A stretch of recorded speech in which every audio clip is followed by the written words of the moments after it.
Fanampiana ireo ray aman-dreniny mpianatra dia nanolotra kahie sy fitaovana ho an'ireo mpianatra eny anivon'ny sekoly EPP ambany Alaitosy ny orinasa Airtel Madagascar ka niaraka tamin'ny fikambanana Enfant de la Joie nanatanterahana izao hetsika izao.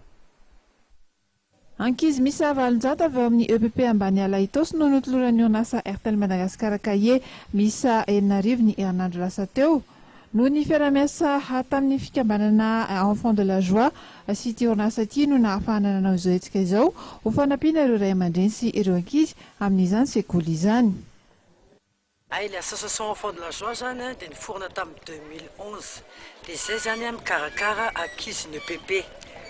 au niveau fourniture scolaire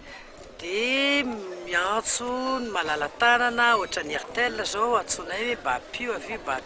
Bajerivo ireo ankizy ireo dia Airtel dia namaly ny antsonay foana indroa zay Airtel nanampy indray mandeha tao amin'ny EPP Andohatanjona dia le fandroly zao EPP Ambaniala ankizy tena sahirana be dia tsy manana kahie na stylo ianarany zareo.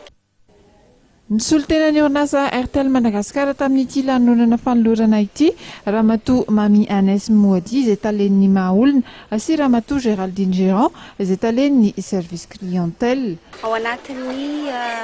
vision-ny Airtel ny amin'ny alafin'ny fanabeazana ny hoe ny anampy ny zaza malagasy izay indrindra hoe sahirana zany na amin'ny lafin'ny infrastructure na amin'ny lafin'ny fourniture scolaire na rehefa resaka fampianarana zany ka sahirana ireo ankizy.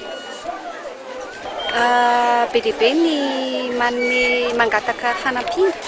ny fomba anapahana hevitra zany hoe izy ny association iarahana amin'ny miara-miasa dia arakaraka ny zavatra vitan'izy ireo hoe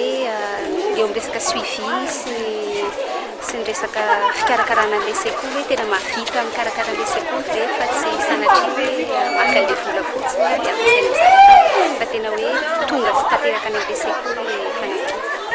Nampazoto reto mpianatra reto izao fanampiana izao aka dia nampanantena izy ireo fa dia hanao izay ho afany amin'ny fianarana hatrehany.